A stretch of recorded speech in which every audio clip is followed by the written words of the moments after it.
오늘 본문은 아도니아가 솔로몬의 어머니인 밧세바를 찾아가서 다윗이 살아 생전에 아꼈던 첩이죠.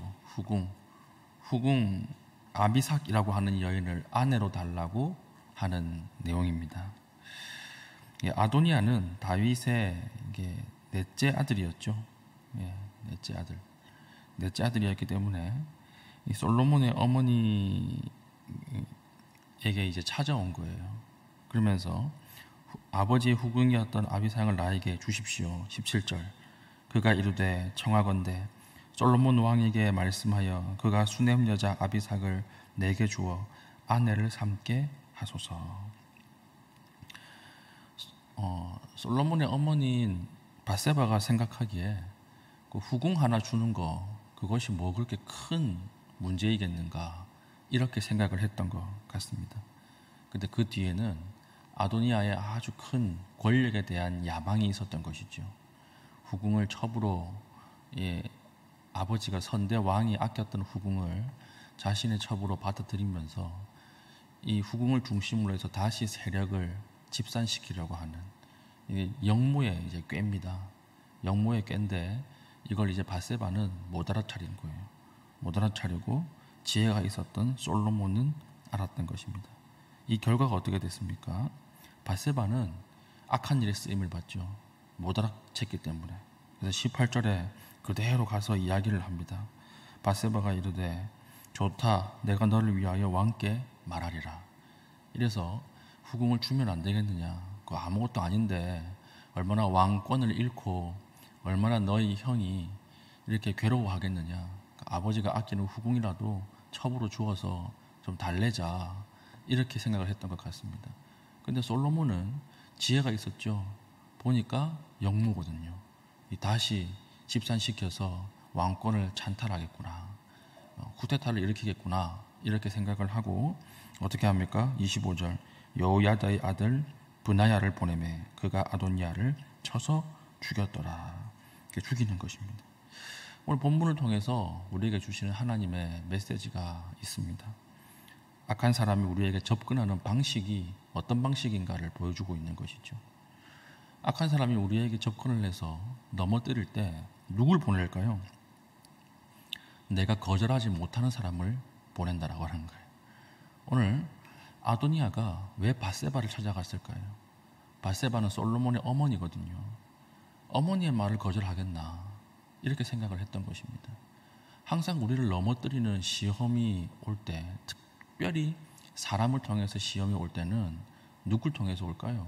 이 사람은 모르는 사람으로부터 오는 것이 아니라 내가 거절하지 못하는 사람을 통해서 항상 사탄의 시험은 옵니다. 그래서 우리가 오늘 이 땅을 살아갈 때 지혜가 내가 베푼 것보다 과한 호의가 들어올 때 그때 조심해야 돼요.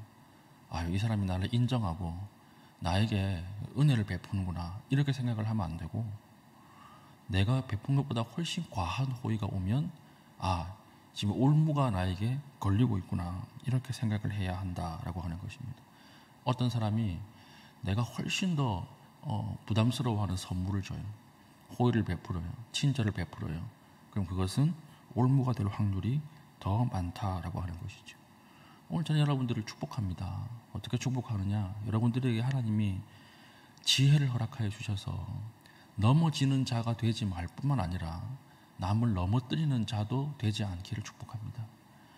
그러니까 오늘 밧세바와 같이 하나님이 이 인간관계 속에서 지혜를 주지 아니하시면 내가 넘어지거나 남을 넘어뜨리는 자리에 서게 되는 것이죠.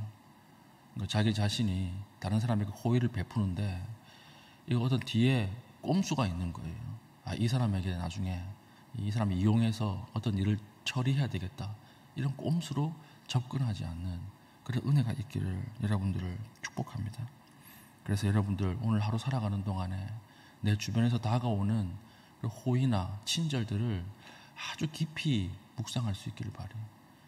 괜히 여러분들 아무것도 아닌 것에 걸려서 올무가 되어서 나중에 신앙 양심과 또한 하는 일 사이에서 괴로워하지 마시고 오늘 하나님이 오늘 기도하는 가운데 이 사람이 왜 나에게 왔을까? 이 사람이 왜 나에게 이런 호의를 베풀까? 이것을 깊이 묵상하는 가운데 이런 지혜가 있기를 축복합니다. 두 번째는 우리를 넘어뜨릴 때 어떻게 오느냐면 그까짓 것 하나 이렇게 온다는 거예요. 그까짓 것 하나. 그까짓 것 하나 못해줘? 이렇게 이야기하면서 우리를 넘어뜨리는 시험이 오는 것이죠.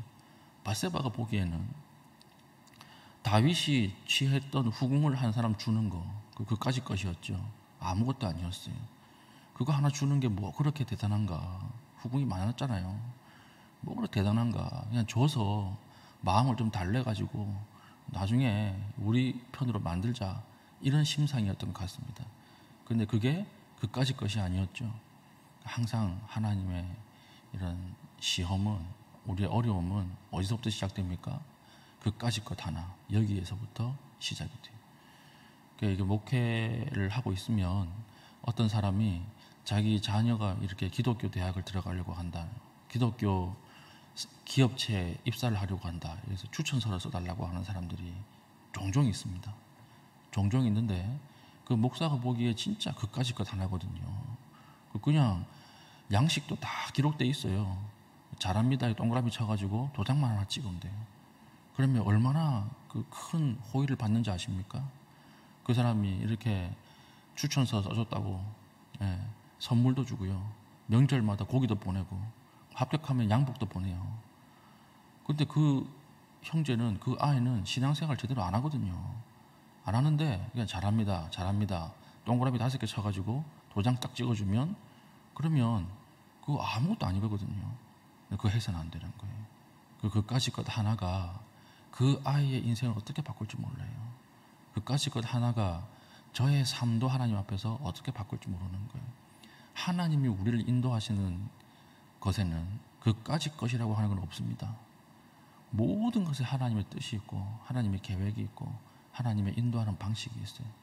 그래서 우리가 타성해졌고 우리가 살아가는 가운데 내가 힘이 점점 늘어날 때 이거 아무것도 아닌 것, 이거 그냥 해주고 치우자, 여기에서부터 문제가 일어난다라고 하는 것이죠. 그래서 오늘 우리가 쓰는 모든 한마디 한마디를 조심해서 정제해서 사용하십시오. 그리고 오늘 우리가 하는 모든 행동 하나를 하나님 앞에서 정말 절제하면서 행동하십시오. 왜냐하면 항상 이것은 열매를 남기기 때문에 그렇습니다. 내가 이 정도도 못해? 내가 이 정도도 못 써? 내가 이런 말도 못해? 그거 아니라는 거예요. 거기에서부터 사탄의 시험은 우리에게 들어온다라고 하는 것이죠. 오늘 이 본문을 통해서 아도니아는 마지막까지 하나님이 은혜를 주셨는데 그 은혜를 튕기고 다시 영모를 꾀하다가 죽잖아요. 결국 동생의 손에 죽지 않습니까? 오늘 우리에게도 하나님 은혜를 주시고 지혜를 허락하여 주셔서 악한 세력들의 의도를 분별할 수 있기를 축복하고, 그리고 작은 일에도 깊이 생각할 수 있는 안목이 주님 안에서 열릴 수 있도록 예수님의 이름으로 축복합니다. 아멘. 기도하겠습니다. 기도할 때에 하나님, 오늘 나에게 다가오는 악한 세력들의 의도를 분별할 수 있는 지혜를 허락하여 주시옵소서. 그리고 작은 일에도 깊이 생각할 수 있는 영적 안목을 열어 주시옵소서. 기도하신 이후에 개인적인 기도의 제목을 가지고 기도하시고 자유롭게 돌아가시겠습니다.